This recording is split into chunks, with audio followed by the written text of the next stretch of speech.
Bada bing, bada boo. Mehek, who went by May online, was this TikTok influencer. She's 24. Her mom is 44, and she's very important to this story. So just remember that. And the two of them, they would make these really cute dancing videos together, dancing to the trendiest song. That's kind of what she got known for. Everyone loved this mother and daughter dynamic where both of them are dancing to the trends. People would comment things like, oh my God, they look more like sisters than they look like mother and daughter. She was live streaming one day. So 24-year-old May is live streaming, and her mom is scrolling through the comments with her. They're listening to the chat, answering viewers' questions. And one comment made by a clearly fake troll account said, "Tell your mom to call me." May laughed it off. She's thinking, this is a troll who's insinuating that my mom is hot and is like, hey, have her call me. But if you watched carefully, you might have seen Ansreen, the mom, her face twitch just a little. She might have let out a nervous little chuckle and excused herself to the restroom, where she would nervously put her phone to her ear. Hello? Is it you again? Please don't do that. If you keep doing that, I'm going to go to the police. Don't involve my daughter like this. Please stop. But he wouldn't stop. He would keep going. This man would find Ansreen's husband's phone number and text him. Do you want to see videos of your wife? Ansreen felt her heart race when she found these messages on her husband's phone. Thank God her husband thought it was an online troll. I mean, given that they're a pretty public family on social media, he never responded, thinking, oh, one of these creeps finally got my number. But if this got out, it would ruin her marriage, her whole family, and even her daughter's whole TikTok career. May had a wholesome, religious, family-oriented image on social media. And now Ansreen, her mom, was going to ruin it all.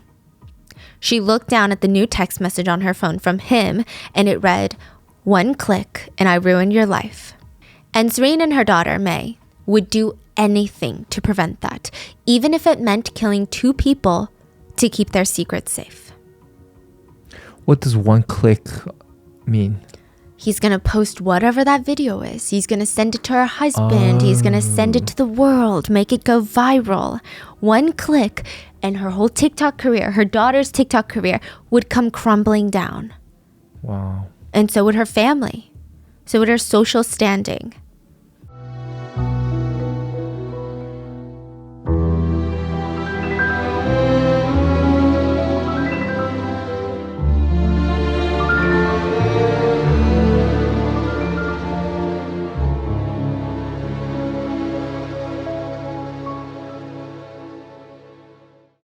As always, full show notes are available at rottenmangopodcast.com.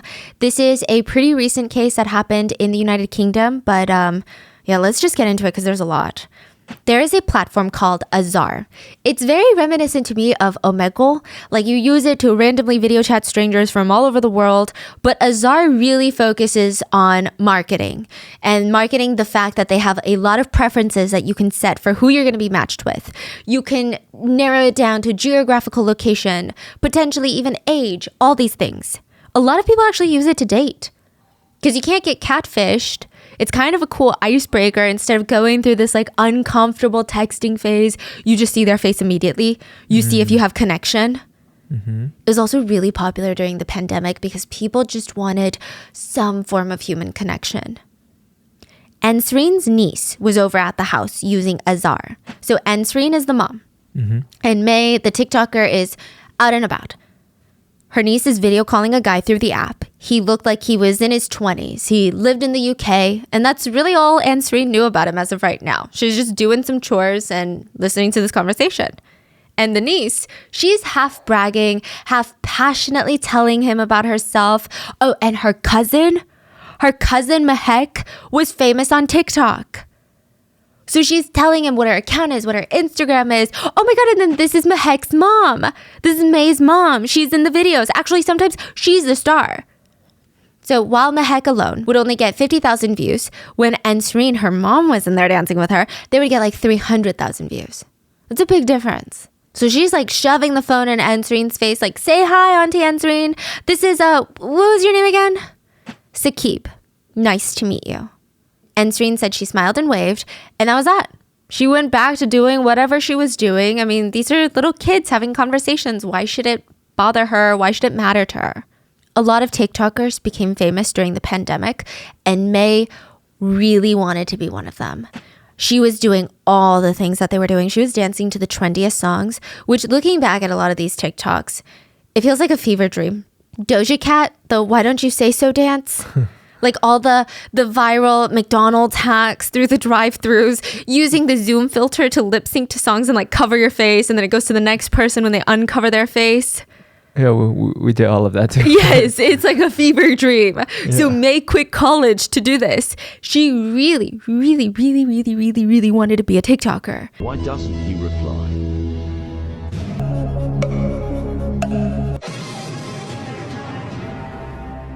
She would recruit her brother in her videos, her mom, her dad. Her dad didn't make as much of a frequent appearance, but he's in a few videos. Honestly, he seems very likable. He just seems really sweet. Kind of like a dad. Maybe he talks a little too much about things that young people don't care about, but he's cute. How nice is the kebab? Oh, that's very nice. Really, really nice. So tasty, very juicy. I know. And if you have a time, if you visit Istanbul, I can say you must need to come and eat everywhere. All the Istanbul food is very nice, but this place is I like it. So they have this really adorable, wholesome family image. And her caption with her mom would say things like, having an elite relationship with your mom. So blessed to have her in my life. My mother, best friend, and sister all in one. To the woman who birthed me, I appreciate you so much. May claimed to be a devout Muslim. She posted a lot about her faith on TikTok as well. But her primary interest, her ultimate goal, was to be a fashion influencer. She said, I would post my fashion outfits on Instagram. Companies would send me clothing. I would tag them on my platform, and that's how I would get paid. She was also invited to promote restaurants, bars, specifically hookah lounges. And she would always bring her mom with her. So half the reason being, her family was a little bit more conservative, so her dad just always worried about her. And the other half was, her mom is her best friend. So they're the type that would giggle and whisper in a corner of the house as if they're like two best friends having a slumber party instead of mom and daughter living together in the same house.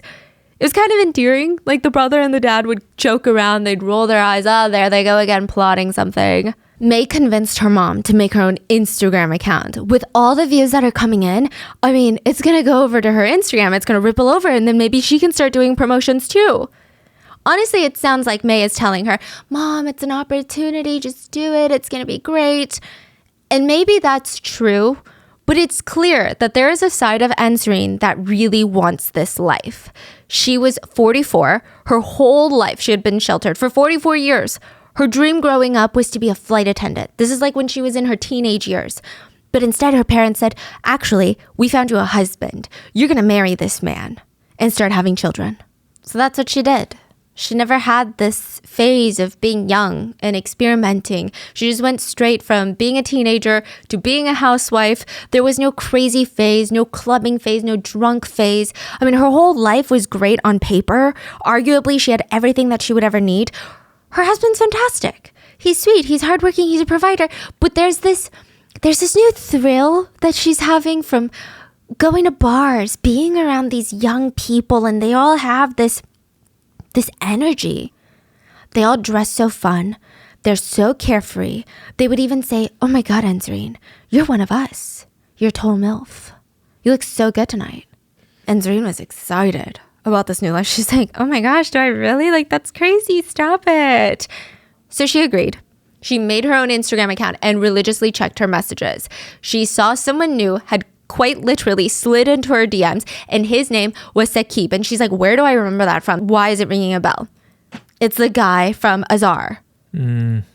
It was an innocent enough DM, but I'm sure Ansreen knew what Saqib was doing in her messages.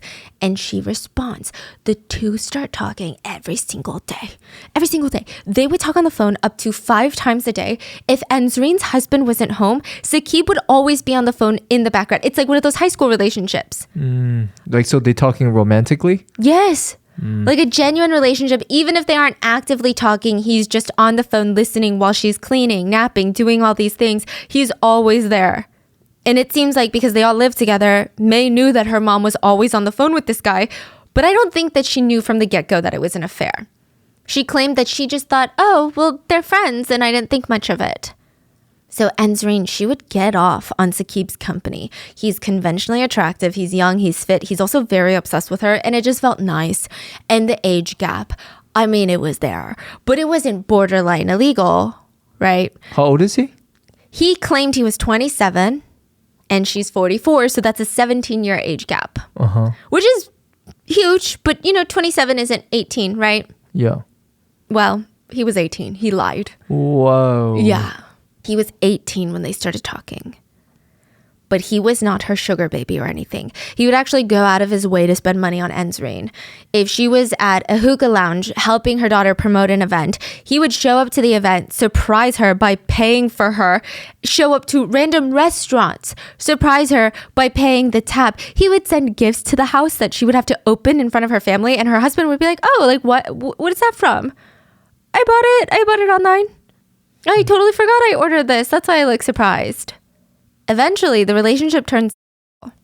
Yeah, they didn't see each other a lot because they lived in different towns, and Enzreen was also, married with 2 kids, so she didn't want to draw suspicion on herself. But when they did see each other, it was just getting more and more explicit. Even during video calls, they would be showing each other a lot of themselves and engaging in sexual activities. For Enzreen, it was more fun, more exhilarating, more scandalous. This was her second affair since being married. Her first one was with another man who was married with children. So the two of them, they were equals. In the sense it's like, hey, you're married, you've got kids, I'm married, I've got kids. We don't want to mess it up. You want to stay in your marriage, you want to stay with your family, I want to stay with my marriage, I want to stay with my family. Wait. The guy's married? No, this was her first affair. Oh, so okay, Saqib is her second affair. I see. So I'm saying with her first affair, there was this mutual agreement that both had the same situation. Yeah. They're both like, we're literally doing this because we're evil people and we want to like cheat on our partners, but we don't want them to find out. We don't want to divorce our partners and leave our children and be with one another. Yeah. It was just an escape. But with Saqib, it's a little bit different. Saqib wasn't married. He didn't have kids. He wasn't even 27. He lied. He was 18 when they met, and he was absolutely in love with Enzreen. She was his endgame. After 2 years of this affair, Enzreen wanted to move on. Meets up with Saqib at a hotel and tells him, look, I just want to focus on my marriage right now. I feel guilty to my husband, to my kids, and I don't think I can do it anymore. They did not break up that night. They slept together. And then the next morning, it was like nothing happened. Saqib started texting Enzreen, clinging to her. And now that he knew she wanted out, he was doing everything to hold on to her. He would call her 5 to 10 times a day, ask her, what are you doing? Who are you with? Where are you going? What's next? Did you talk to your husband today? Enzreen claimed that he would get angry with her if she didn't tell him everything. And he started to get what she describes as controlling. If he felt Enzreen was pulling away, he would send her pictures of designer goods that were en route to her house. And she claims, I kept telling him, I didn't want those. I didn't need those. This was so unnecessary. But he wouldn't listen. He just kept buying me gifts. Sometimes he would even just randomly Uber Eats her food. Enzreen said she felt like if I accept these gifts, he would feel like we're together. But if I don't accept the gifts, he would get angry. Finally, December of 2021, Enzreen bit the bullet and broke up with Saqib for good. She's like, I can't do it anymore. There's nothing you can say. I'm not going to meet you at another hotel. Like, I'm done. She expected curse words, nonstop angry phone calls, angry emails. She was prepared for it, but she hoped, if I don't engage, if I don't respond, he's going to get bored. He's going to move on. But instead, Enzreen looked at her phone and there were explicit pictures and videos of her and Saqib during their rendezvous. Some screenshots of her during their explicit FaceTime calls. He bombarded her with messages like, if you don't respond, I'm going to send these to your husband. Fine. You want these to go public? I'll make them go viral. Enzreen felt like there was only one way out of this. Dead man, don't post. Soon enough, Saqib would be found dead in a burning car on the side of the road. Enzreen's daughter, May, the TikToker, she had no idea who was making deepfakes of her, but it was ruining her life right now. There were explicit videos that looked so realistic. I mean, someone was out there targeting her. It felt especially hurtful because May had built her career on being this religious multifaceted woman, and not that you can't do both, right? But these photos were deepfaked. There were deepfaked nude photos and videos of her out there, and even her friends were sending them to her like, hey, what's going on? Originally, she had no idea it was her mom's fault. Her mom was the reason that these deepfake photos of her were circulating the internet. December of 2021, the same month that Enzreen broke up with Saqib, she sits May down and tells her everything. I don't think she did it to just get it off her chest. I think she did it to get help. Enzreen felt like she had no other options left. I mean, she was trapped. So at first, May blows up on her. She's mad at her mom. First of all, you cheated on my dad. But more than that, she's pacing around the living room and she starts getting angrier and angrier. But that anger is turning towards Saqib. How dare he think that he can get away with blackmailing us? He was the ultimate threat, the threat to her family, but also the threat to her career. And she would do anything to protect everything that she had worked so hard for. She comforted her mom. This girl was determined. She told her mom, I will take care of it. Don't worry. He's not going to f with us. She said, I'll get him jumped by guys he won't know what day it is. May set into motion a plan that would land 8 people in jail. The first thing she did was call her best friend, Rakan Karwan. Hello? I'm being blackmailed. What? I need your help. This psycho guy is spreading deepfakes of me and I think he's going to try and hurt me. Do something to me. I think as long as I pay him off, he will back off, but I don't want to be the one to talk to him about it. Yeah, no problem. Tell me what you need to do. So Rakin agreed to be the middleman. He was going to be the one that talked to Saqib for May. He had no idea that May's mom was involved in any of this and that she was the one being blackmailed. I guess May doesn't trust him that much, right? And Rakan reached out to Saqib, who stated that he wanted $3,800 to back off from the family. So this is where the game of Monopoly starts. There are 8 main players, all of them trying to win the game without ending up in jail. And when it comes to pick their game piece, you know, in Monopoly, there's the dog, there's like the cat, the iron, the wheelbarrow, right? Mm-hmm. They would all choose the car.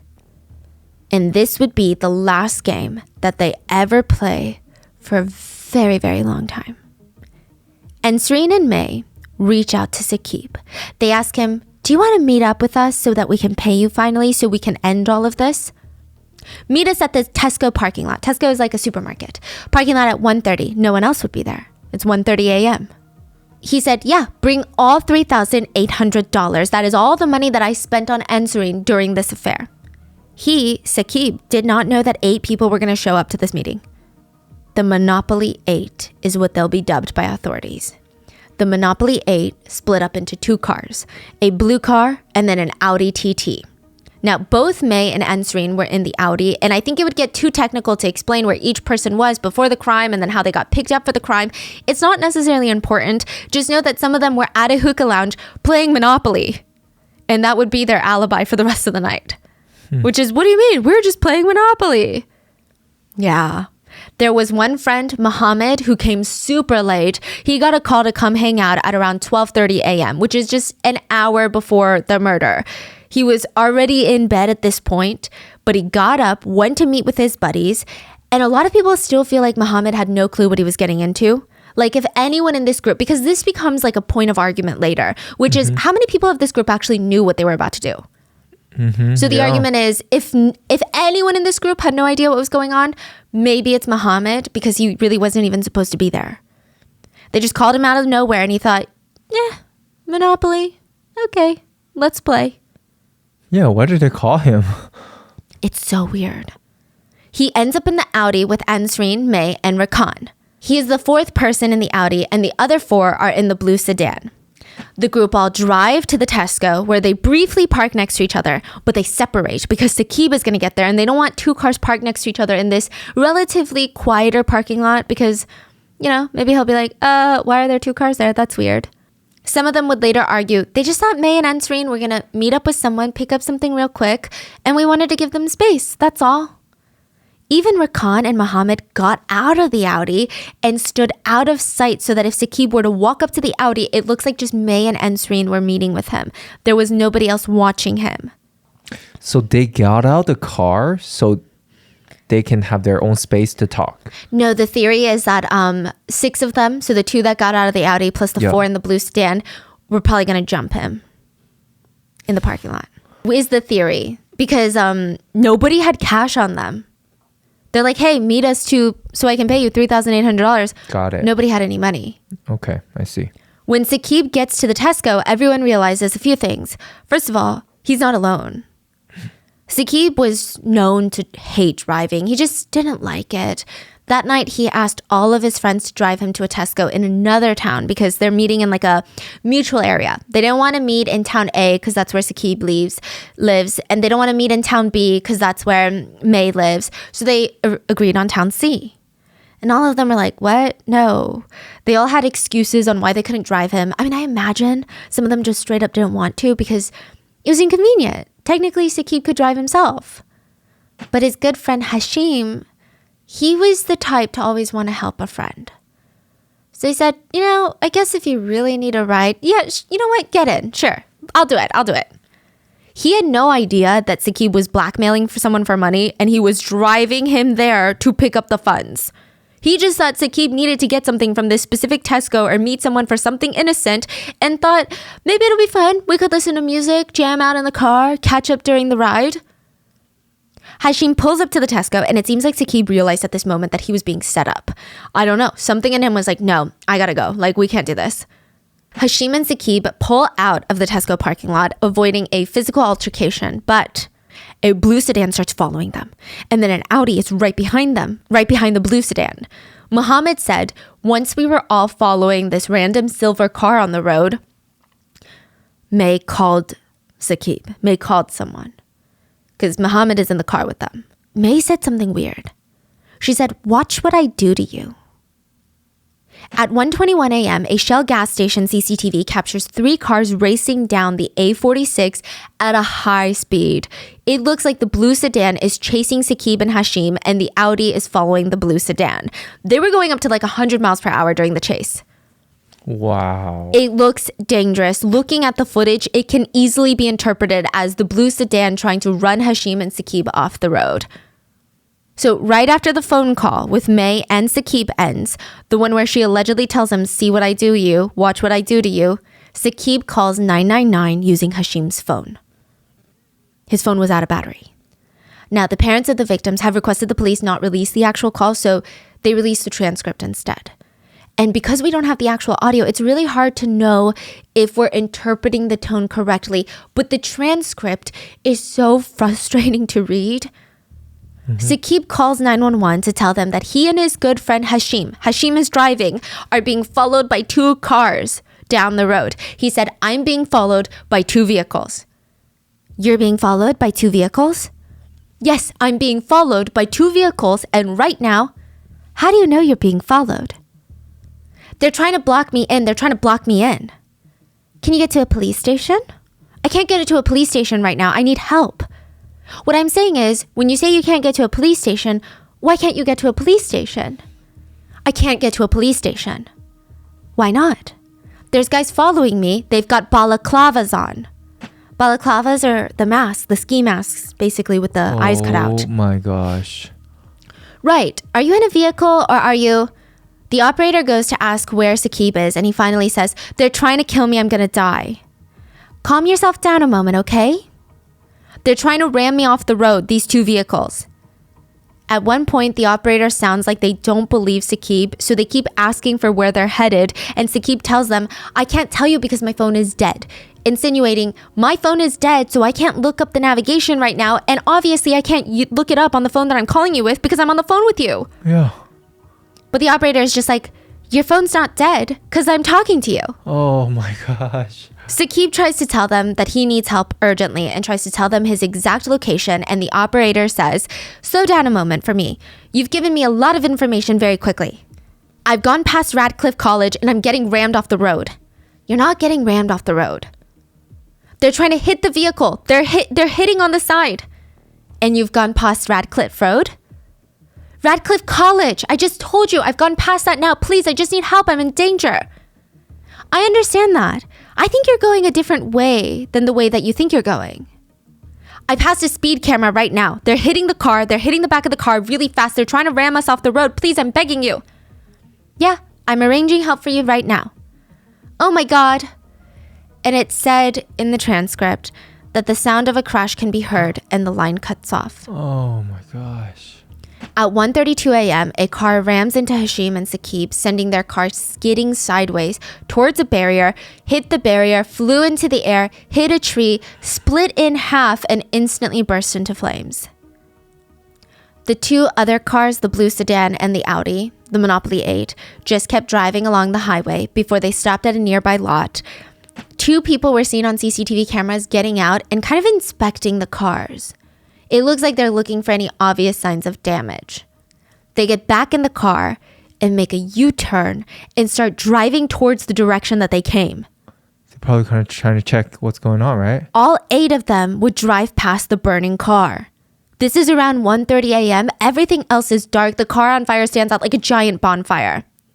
They all drive past it. Not a single one of them call for help. Nobody calls emergency services.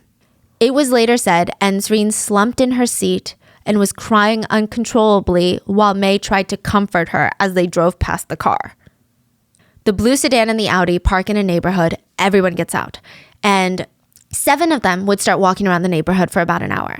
And this walk will become a huge point of contention in the trial. CCTV footage shows them walking as if, you know, when you're younger and you go out with your friends or they're at your house and you're like, you know what, should we just like giggle gaggle and walk around the neighborhood? Mm-hmm. That's kind of what this looks like. Getting some fresh nighttime air after a big dinner and you're walking it off. Who stayed back?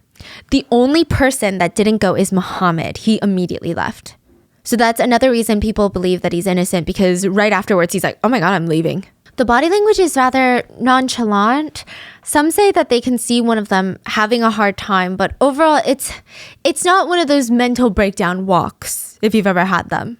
Authorities will later speculate that they were walking up and cleaning up their story, getting on the same page of what really happened that night. Now, Muhammad, like I said, was the only one that walks off from the group before the walk.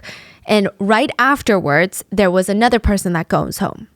Okay, so what about the rest? The rest, they get back into the cars and they're dropped off one by one until the drivers of the car finally go to their house.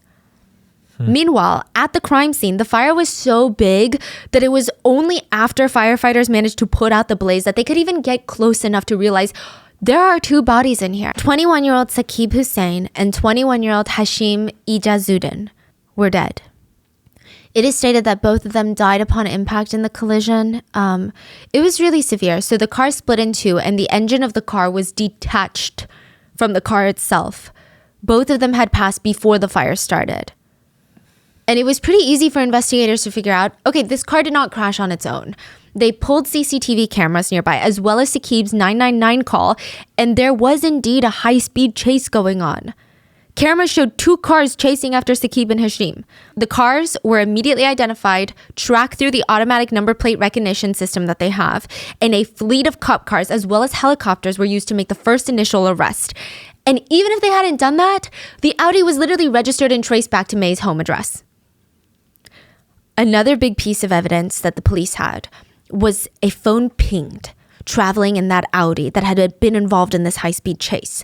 So they tracked that phone number, went to the address that it belonged to, and what do you know? It's the same address that the Audi traced back to. Officers show up and they arrest May's teenage brother. Was he there? Yeah, he wasn't in the car. He was at home. And he just gets arrested on charges of double homicide. Imagine waking up in your PJs and you're getting arrested for double homicide. He was freaking out. Wait, so he wasn't in the car at all? No. Okay. And he's freaking out. Like, what are you talking about, guys? I don't even have my license, officer. I don't even have a car. How can I possibly be involved in a car accident? Like, you've got the wrong person. Very quickly, the officers realize, yeah, we got the wrong guy. So they let him go and they informed him, okay, well, sorry, that was our mistake. Well, did you at least catch the person who actually did it? Yes, your mom and your sister. His mom's phone was registered under his name. And just like that, the Bukhari house fell apart. February 11th of 2022, authorities show up at the Bukhari residence to now question Enzreen and May. They are both seen on body cam footage wearing pajamas. They look so calm. May is giving the police a completely made up story about where she had been last night. And she said, I did see this weird chase that was happening last night, but I didn't get involved. Later on in this interrogation room, she has these really long acrylic nails. And she keeps showing the cops how the chase had happened. And it's just really odd. I don't know if it's the nails. So she's saying that she's not the one chasing. No. She's describing something else. She's describing like a Fast and the Furious scene that she's not a part of. And she keeps putting, her demeanor. And I'm not saying this to make light of this section, but like this demeanor was so odd. And again, I don't know if it's just the visual aspect of her nails. She's in this gray tracksuit. She just looks so young and just like a TikToker. But she keeps doing motions with her hands, very animated. And like this car did this. And just the way that she's casually explaining, it makes you feel like she's explaining the parking lot situation at a Trader Joe's 3 p.m. Tuesday where nothing happens. She talks about how she was in the car with her mom and this car started speeding up and then cut in the lane in front of her. She had no idea who this was in this car. But she said, I always keep a distance from the car in front of me because I'd been driving for 4 years. And that's just something that I always do. She's talking about the blue car. Yeah. She said that there was this blue car that seemed to be agitating a silver car. And it just felt like they were trying to race or something. She said, I wanted nothing to do with it. And I turned to my mom and I remember saying in the car, like, what is this car trying to do? And her mom just kept telling her to stay out of it. And quote, it's got nothing to do with you, May. There's a car that's coming on the right hand side, a Seat Leon, don't know the model or anything, but it was blue, comes straight down, no speed, nothing, normal on the right hand side. We were always on the left hand side. This right hand side car's come now, the Leon, the blue one, has come straight next to me and come right in front of me, not very close. I've always said to myself, I'm a very good driver when it comes to this. I've been driving for 5 years, 45 years, and I've said to myself, always keep a 2 to 3 second rule gap, always, when I've said to myself, always done that. So this car's come not close, I've always braked. So I was doing 60, it was 70, I think it was 70 on the dual carriage or 60. I was doing 50 straight away, went back, went to 50 to 60, went back. This car didn't do anything to me. I don't know who, just a normal car going on the right to the left. This silver car, I don't know which brand it was, model, it's come zooming down. I've kept this 2 to 3 second rule gap, and the blue Leon's in front, I'm at the back.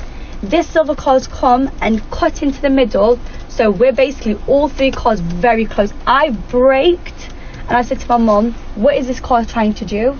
And my mum saying, May, just keep your distance, everything's going to be okay, it's okay. Just a reckless few people, just reckless because they know it's all the way down. If there's any cameras, there's going to be cameras. They must know there's no cameras. And she's using her hands to be like, then the silver car pulled up, like using her hands as if they're cars. And she keeps driving, so she claims, and she says that she saw the blue car agitating the silver car in front of her, trying to come up to its side and ram into it. And she said, I kept looking at my mom and I said, Mom, what's going on here? What is wrong? Like, I don't know if they're drunk. What are they trying to do in general? Her mom said again, just leave it, May. You're not involved. You don't know what's going on. You just go straight to where we're going and we leave it. While going 100 miles an hour. Yeah. In the footage of the interrogation, May looks super calm and honestly convinced of her own stories, which is the crazy part. You know when you see someone and you're like, okay, this person is lying, and you get secondhand embarrassment because you're like, she's so confident. It's crazy because, there's 8 of you. And there's cameras everywhere. There's exactly. It's not something that you can just make up a story and think you can get away with it. Yeah. Like by yourself. Exactly. There's 8 of you. There's so much evidence. And then just throwing the blue sedan under the bus. Like you think the blue sedan occupants are going to be like, yeah, that's exactly what happened. She's right. Yeah. I mean, she acts like she has no idea what's going on. She acts like she has no idea who's in any of these cars. So I've looked at my mum and I goes, Mum, what is going on? What is wrong with, are they, I don't know if they're drunk, what are they trying to do to this blue car in general? So Mum goes, May, like I said, leave it. You're not involved. You don't know what's going on. You just go straight on and leave it. I goes, okay, that's fine. In the interrogation footage, the police, they just let her keep talking. They knew that she was digging herself deep in lies. They just let her keep talking. The motive for the crime seemed really clear from the get-go. I mean, to the officers, Saqib's family kept telling officers Saqib was having an affair with an older woman that he called Anzi. Anzreen. Saqib even introduced her to his sister at one point. So authorities were clear of the connection between Anzreen and Saqib early on in this investigation. They sit Anzreen and May down and they say, can we take your phones? Can we look at your phones? Not that you really have a choice. But they were not cooperative. May lied about the passcode to her phone, and both of them denied any sort of affair. Anzreen had deleted every single picture of Saqib from her phone, but detectives were able to pull Saqib's iPhone cloud albums, where there were pictures upon videos of Saqib and Anzreen cuddling and doing other things, indicating that on at least 11 separate occasions, Anzreen and Saqib had been together. They found the phone logs that showed the defendants, the two drivers of the blue sedan and the Audi, calling each other nonstop during the night of the crash. As well as May and Saqib were on the phone right before the crash. So very quickly, the 8 people were arrested. So in the blue car, you had 22-year-old Natasha Akhtar, 22-year-old Sanaf Ghulam Mustafa, 27-year-old Amir Jamal, and the driver of the blue sedan is 22-year-old Rais Jamal. In the Audi, we've got 45-year-old Ansreen Bukhari, the mom, 23-year-old May Bukhari, the TikToker, 21-year-old Mohammed Patel, and the driver of that car was 28-year-old Rakan Karwan. They were all charged with 2 counts of murder and all denied being responsible for the crash. At first, everyone in the blue car was like, what are you talking about? I have no idea what you're talking about. We're just a group of friends that were driving to one of our buddies' houses so we could finish our very intense, lengthy game of Monopoly. That's what we were doing. I mean, we did see something on fire on the side of the road, but that had nothing to do with us. We were, I guess you could say, at the wrong place at the wrong time. Originally, May stuck to her story for a little while before deciding, okay, this is dumb, this is moot point. And eventually she would admit, yes, okay, fine. My mom had an affair and Saqib was going after our family's safety and well-being. And yeah, okay, he kept threatening to show up at our house to do who knows what. I just wanted to make sure that my mom was protected. We were just going to give him the money that night at Tesco and make sure that we weren't alone. That's why I asked my friend Rakan Karwan to come with us. She said, I asked Rakan and I said I was being blackmailed and harassed, and I told him to message Saqib's as one brother to another brother. She said, we just wanted to show him what kind of person he was at the time and just put an end to it. But Saqib was demanding. He was demanding money and all this. And I told him, you're not getting your money, Saqib. We need to talk first. But then he said he was going to come to my house. So I suggested we meet at another location, a neutral location, to give him the money. And yeah, I just wanted Rakan to come with us because it would give us peace of mind. I didn't want my mom and I to go alone. She said she was worried that Saqib might attack them.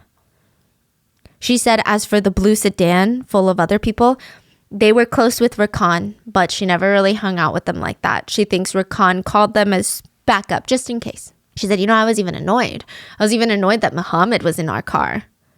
It was weird. I was like, I didn't understand why he was there in the first place. Rakan invited him. May said she did meet up with Saqib that night. She knew that he was in that car, but she had no idea what was going to happen with the blue car and Saqib's friend's car. Which clearly doesn't make any sense. Clearly, they're chasing him in the car. It's one thing. Yeah, and they talk on the phone the whole time. Yeah, so and they know what they're doing. If you're going 100 miles per hour after another car, switching lanes to go after that car, you really can't say you don't know what you're doing. Yeah. Clearly, there's CCTV footage of it. Basically, she's telling the police, you've got to believe me this time because I'm not lying this time. I'm innocent. She said the only reason she lied was because she was embarrassed of her mom having an affair and she didn't want the news to find out. Eventually, she would even try arguing that Saqib wanted to unalive himself and forced Hashim to crash the car on purpose. And the authorities were flabbergasted by all of this. If I'm not mistaken, I believe Hashim is Muslim. And to say that about a victim who is Muslim and all of the, it's just so sick, It's just disrespectful upon disrespectful. The authorities are looking at her like, so are you suggesting that Saqib wanted to take his own life by causing the crash and killed his friend Hashim too while he was at it? Yes. Wow, come on. That seems unreasonable. Well, he's the type, he sent messages where he tried to gain attention from my mom by saying that he was going to hurt himself. He's psychotic. The authorities didn't believe her and moved forward with a trial for 7 of them. One person gets off. Oh yeah, we're going to get to that. The trial was a mess. I mean, the first trial was deemed a mistrial. Prosecutors said it was just a behemoth to conquer. First of all, they had 7 defendants. Most of them had slightly or completely different versions of events from that night. We had 200 hours of footage the night of the murder, more than 40 locations, 300 statements that they took in to just organize this evidence. A nightmare. And a huge question to the prosecutors was, out of the friend groups, so excluding May and her mom and probably excluding the 2 drivers, how many of the other 5 knew what was going on? Or were they just hanging out with friends, got in a car for a little ride, and suddenly they're on trial for murder? What would you do if your friend is suddenly going 100 miles per hour out of nowhere, risking your life, and they won't slow down even though you keep telling them to slow down? Mm-hmm. They cause a crash, what do you do? Not saying that they're innocent, but just kind of toying with the idea. Are they killers? Yes. So if that were the case, could they have done something to stop the drivers from what they were doing? Could they have done something afterwards? Is that what we're arguing? Maybe they could have gone to the cops. Another thing that just added another layer of complexity was Saqib at this point was almost put on trial. Same with Hashim. So Hashim was the friend that was driving, truly had nothing to do with any of this. He's just giving a buddy a ride out of the goodness of his heart. But he was the driver, and he was found to have cannabis in his body during the autopsy. So of course, the defense would take this and run with it, saying that he was driving recklessly. He caused the crash on his own. This was all his fault. And then Saqib was kind of put on trial too. But this one I think is a bit more understandable of why it needed to be talked about in the trial. The court and jury were presented with evidence of Saqib's pattern of behavior prior to his death. Apparently, there was another woman that he made threats to when she tried to break up with him. Side note, this woman is not in any way connected to the defendant, so it doesn't seem like she has some sort of incentive or motivation to lie for them. She said she met Saqib at a club during a night out. She had a boyfriend, but he wouldn't stop trying to get her number, so she just gave it to him thinking, I'll just ignore him later. But he kept texting and she let him know nicely, hey, I have a boyfriend. Like, sorry, you were just kind of kept asking me, so I gave you my number, but I have a boyfriend. He called her 15 to 20 times a day, threatening to smash her car up and go to her house. And then during one call, he got very, quote, extremely suggestive. The woman reached out to the local police 3 times because she was terrified of Saqib. It was overall not a great look. The jury were also presented with Saqib's text messages to Ensreen leading up to the incident. He said things like, if I don't get a call, I'll do what really has to be done, even though I don't want to. You taking me for a dickhead? Not for long. Your son's gonna see them videos now of us in the hotel, okay? Don't make me f*** everything up. Don't say I didn't tell you. I'm giving you a last chance. I'm gonna send them now. Your son is gonna see them videos and pictures. Are you gonna call me back, or shall I make your husband mad? I'll tell him everything and make all your pics and videos go viral right now. I'm telling how all the girls were in on it with you. Saying like May and her friends knew. A lot of these text messages were shown without context to the jury, but another one read, you're messing around with me? Yo, what the fuck? Just pick up 1 second now. You're trying to set me up? Saqib also sent messages to Ensreen calling her a dumb slut and stated he had nothing to lose and, quote, when I'm mad, I'm mad. 1 click of fingers and I can break your marriage and every other single thing. It was also alleged in court that Saqib would threaten to harm himself if she did not pick up the phone. But the harassment was mutually exchanged to a degree. Other text messages showed May threatening Saqib by saying things like, I'm sorry, but this year you'll be gone, Saqib. I've got every threat that you've ever sent my mom. I know what games you're playing. Carry on speaking to her like this and you'll see movement soon. Another one was from May to Ensreen, so from daughter to mom. She said, I'll soon get him jumped by guys. Leave it to me. He's trying to scare you. Another one was, don't worry, mom. Whatever it is, we will sort it out. It was mentioned in court that between August 2021 and February 2022, Saqib had reached out to Ensreen 1,702 times, while Ensreen in the same period only reached out 214 times. Of course, any trial is going to be really hard for the victim's family and friends, especially for Hashim. I mean, imagine his family sitting there. They're like, he had nothing to do with this. And now he's basically being put on trial, and they're bringing up cannabis. They're trying to slander his character by saying he does. Exactly. Yeah. And for Saqib, I'm sure it was really hard for his parents as well. But a lot of netizens felt for Ansreen's husband and son during the trial. It seems like the family was just broken apart. Ansreen's husband hadn't visited Ansreen during her arrest, but he did show up for parts of the trial. So whether it was for closure, whether it was to support his daughter or to support his daughter and his wife, it's unclear. But all of the affair was aired out. Ansreen's first affair was also aired out during the trial. I mean, I imagine it was hard for the husband, but more so, the son is also a big victim in this. Yeah. He was only a teenager when all of this went down. Prosecutors stated they believed May, Ansreen, and Rakan were plotting for a way to get rid of Saqib. I don't know why Rakan was in on it. Maybe he was just a ride or die type of friend, or maybe he was going to get something out of it. But it just isn't clear to prosecutors.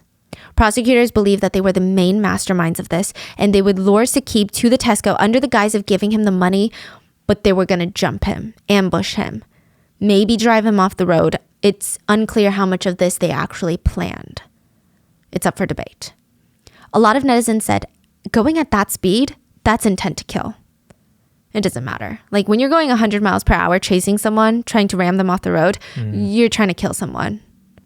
Ansreen and her daughter May's defense, on the other hand, it was kind of crazy. They were victims to a crazy stalker, and while they made some shady, bad choices, Saqib was controlling and terrifying, and they had no other choice, essentially.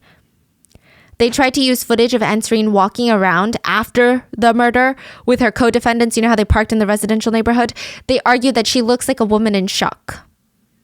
Ansreen and May claimed that they just wanted to talk to Saqib that night and nothing else. And about May's text to her own mom saying, like, don't worry, we're going to jump the guy. They argued, no, we were just exaggerating. During the trial, remember how I said there were 7 defendants? Muhammad, the one that came late and left before the walk, he was the star witness out of the Monopoly 8. He was the one that wasn't tried for the crime. And now some netizens think that he's innocent. Others say that he's guilty, but he's cooperating with the police to save himself. It's unclear, but he gives the police what they want. He corroborates the story that is consistent with Saqib's 999 call. He states that Saqib was being chased at high speeds. He states that they were all wearing balaclavas that night, just like Saqib had mentioned in the phone call.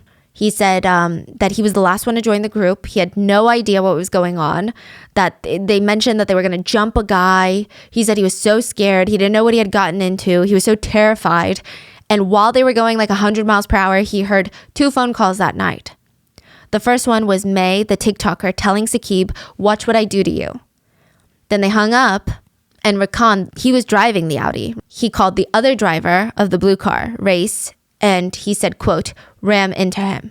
Shortly before the car Hashim and Saqib were in, skidded off the road, killing the 2 men instantly. Now, some netizens think that Muhammad should also be in jail, and that it seems like he's conveniently taking himself out of the crime. He's like, no, I genuinely had no idea what was going on. Some people think that he probably knew, and he's now taking this stance to get off easy. It's just, netizens have a lot of feelings about this. All the other defendants, minus the drivers, May and her mom, and Muhammad, the other 5, they insisted they had absolutely no idea what was going on at any point, and these phone conversations never happened. They said, we were just going for a drive. We had no idea who was in that car. We didn't know about Saqib or why even we went to Tesco. They said they had no idea what was going on. Like May said she needed to pick up something from a guy. We were just playing Monopoly one second and then got into the car to switch locations, ended up being arrested for double homicide. They argued, we don't have lengthy criminal backgrounds. We're ordinary people with jobs, or we're in school right now. We have families. We have normal lives. We did nothing to cover our tracks. This is not a smart, well thought out plan. Like, why would we do this? If we knew what we were doing, what in our right minds would make us want to kill these men? For May and Ansreen? Some of the people in the blue car, they weren't even friends with May. They have like a mutual. Right. So why did they do that? Even the driver of the blue car, Race, he said, I tried to brake when the victim's car came up in front of me, and I tried because I didn't want to hurt anyone. So he's saying that he was just trying to scare Saqib, because he heard Rakan tell him about the blackmailing, and he was like, yeah, I guess we'll just scare the guy into stopping. Then he was saying, it's actually the victim's car that was blocking us, not letting either of us pass. They were instigating it, and it was just a high-speed chase thing that spiraled out of control. To back up his claims, his attorneys brought in some CCTV footage that does show at times the blue car was getting dangerously close to the victim's car, and the blue car is seen braking. Yeah, because, the blue, sometimes let's say you brake check someone. Yeah. You're just trying to like stop this madness. Like, Yeah. yeah, what do you mean? Like, I can totally see that. Mm-hmm. Why does that matter? Like, you drive away. Like, Yeah. Like just you trying to intimidate someone, right? You're following, you're tailgating them, you're trying to do something to them. So and they brake check you. Of course, you're not going to slam into them. exactly. Yeah. Leave the situation. Go home. And it seems like at one point, okay, like fine, I guess we can try to see his side of the story, right? Make it make sense somehow. But then Reyes was revealed to be a rapist. He was convicted last year of R-wording a 17-year-old girl in his home. She stated she repeatedly told him no and tried to push him off of her, and he pinned her down and essayed her. The victim tried to end her life because of the trauma and PTSD. Also, he didn't have a driver's license the night that he was driving. So, like, the guy is all around a horrible person. So everything he's saying for netizens, it just went out the window. Many of the other defendants, they said, it just doesn't make sense for us to do this. Like, no sense at all. Amir, who was in the blue car but not driving, his defense was, I was high out of my mind during that car chase. His lawyer argued, why would he get high if he was preparing for a murderous evening? Other defendants had more interesting defenses. Natasha was the 22-year-old in the blue car, and she said she had a crush on the blue car driver, Reyes, and she wanted him to fall for her. So she didn't want to make him mad by telling him to slow down too many times.